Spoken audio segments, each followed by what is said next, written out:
Okay, Lisa, let's look at the front view now, and we will see the things we saw before. You're swimming with relatively flat shoulders, therefore this arm's kind of plopping down the whole arm into the water. Arm entering first and the hand entering last. We'll see the head pop up when you take a breath, and when you do, you'll get more rotation, and this arm you'll see enter properly because you did get that rotation. The arms are having to swing way wide because you're not getting the rotation that you need. See right there, the head lift way up out of the water. We want it to actually end up something like this, or rotate directly to this without all this lifting. When you're swimming, oh, back to that breath. We should not, when you're swimming with this cap, we should never see this team in training on the side here. As you can see, when you get a little further, that part stays under the water. That part, at least most of it, should be under the water as you're swimming. We see a nice high elbow. The arm doesn't have to swing as wide. The hand enters first, and the rest of the arm follows straight through that hole. Now you did cross over a little bit there. Don't want to see that. See the arm crossing over the front of your head. And the reason we don't want to see that is we watch your hips, draw a center line here. When you cross over, so here's that line, the hips right about there.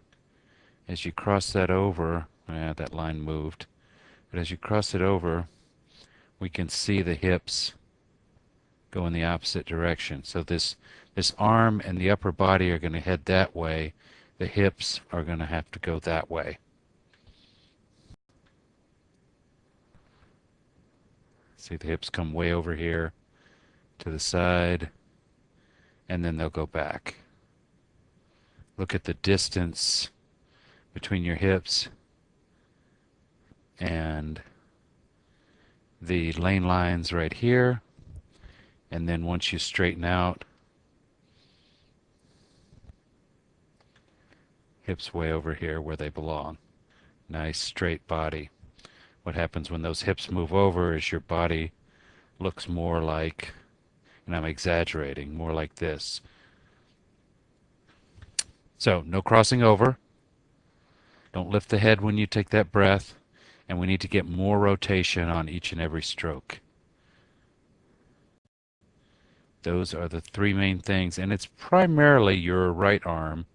We can see those hips dive off to the side again every time you cross over. The left arm stops short of crossing over. We can see here, it looks like it's headed in that direction, but when it actually enters the water,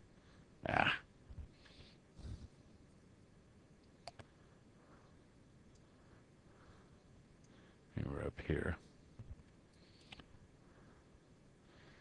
It doesn't quite cross the center line. It's right there on it. So both hands could go just a little bit wider.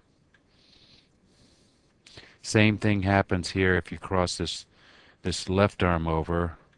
The body has more of that angle. We cross the right arm, the body has that angle. So either way, those hips are moving back and forth, left and right. We don't want them to move that direction. We want them to rotate right around your spine, but stay fixed in this plane. All that back and forth is caused by the crossing over. Head position, especially when you breathe, don't cross over, and get good body rotation on each and every stroke. Those are things to work with. Enjoy your swimming. Have a great season.